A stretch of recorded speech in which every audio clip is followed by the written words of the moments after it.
boa tarde a todos.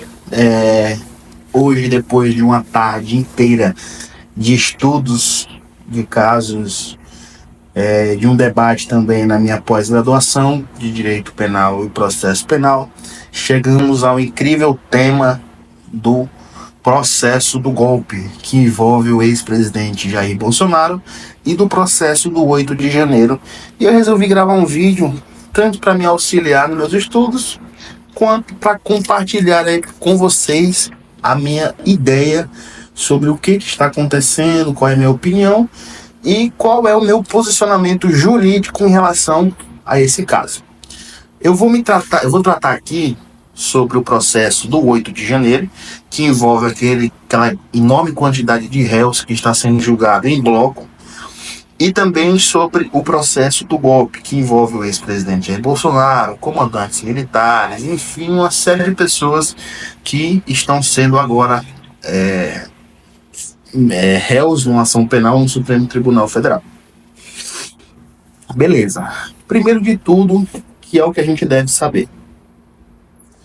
O processo do 8 de janeiro, na minha humilde opinião jurídica, ele não deveria estar tramitando originalmente no Supremo Tribunal Federal. Porque, para que um processo seja originário do Supremo Tribunal Federal, ele deve ser cometido por uma pessoa que tenha foro privilegiado, ou que siga as regras da conexão, que não é o caso aqui. Aqui foram crimes cometidos por pessoas comuns que não têm foro privilegiado e que não deveriam estar sendo julgadas originalmente no Supremo Tribunal Federal. Elas deveriam estar sendo julgadas, e isso é uma opinião minha, na Vara Federal Criminal da Subseção Judiciária do Distrito Federal ou de Brasília, enfim.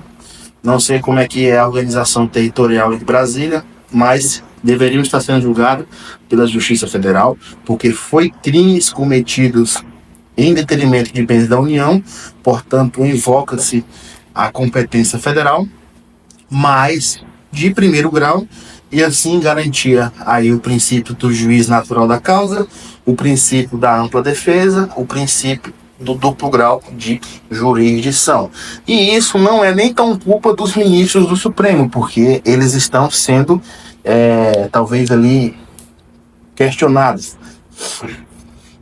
Mas isso é culpa do procurador federal que fez a denúncia, porque ele é o dono da ação penal. Então ele deveria ter protocolado a ação penal, a denúncia, no TRF1 e não no Supremo Tribunal Federal.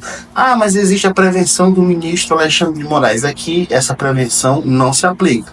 Ela se aplicaria em casos de eventuais recursos extraordinários ou ordem de habeas corpus ou mandados de segurança impetrados para o Supremo Tribunal Federal.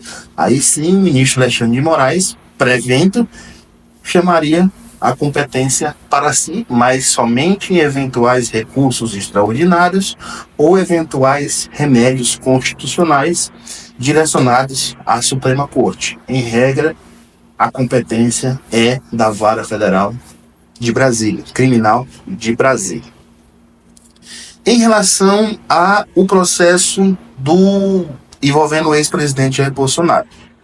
Esse processo, eu não vou adentrar no mérito da questão, se eles devem ser condenados, enfim. Eu vou falar o que mais me incomoda nesse processo. O que mais me incomoda nesse processo é o fato do ministro Alexandre de Moraes, que é um excelente ministro, um ministro que tem muitas decisões boas dele, mas é um ministro que está pecando, porque ainda na investigação, ficou constatado que o ministro Alexandre de Moraes era uma das supostas vítimas da trama golpista. Se ele é uma das supostas vítimas, como é que ele vai julgar a ação penal? Não há sentido algum nisso. Ele deveria declinar competência para outro ministro, que, na minha humilde opinião, também não poderia ser nem o Zanin e nem o Flávio Dino. Flávio Dino, Zanin e Alexandre de Moraes, esses três ministros, eles deveriam se declarar suspeitos de julgar essa ação penal e se afastarem deste processo. O ministro Alexandre de Moraes, por ser vítima, e o Zanin e o Flávio Dino. O Zanin por ter sido advogado pessoal do atual presidente da República, que é adversário político de um dos réus do processo, e o Flávio Dino por ter sido ministro da Justiça e ter ocupado cargos no governo, desde também presidente da República, que é adversário. E o Flávio Dino é um desafeto político do próprio réu, portanto eles deveriam se declarar suspeitos neste processo. Outra coisa que muito me incomodou neste processo relacionado ao ex-presidente Jair Bolsonaro foi a questionável delação premiada de Mauro Cid.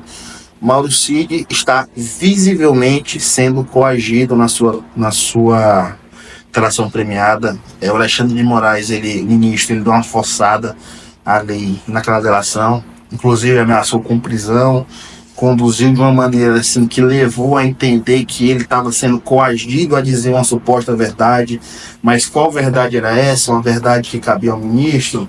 A verdade verdadeira? E ele, para mim, aquela delação premiada, ela deveria ser desdenhada dos autos e ser declarada nula. Mas esse é um dos problemas dos processos que tramitam originalmente no Supremo Tribunal Federal. Não existe duplo grau de jurisdição. Recursos são extremamente restritos e parece que o Supremo está indo numa linha totalmente contrária à sua própria jurisdição, à sua própria jurisprudência, que já é consolidada há anos. Enfim, essa foi minha humilde opinião sobre esses processos. Poderia falar aqui durante 4 horas sobre isso. Eu não vou adentrar no mérito porque ainda precisa ser colhido provas. Todas as provas que foram colhidas até agora foram provas, digamos...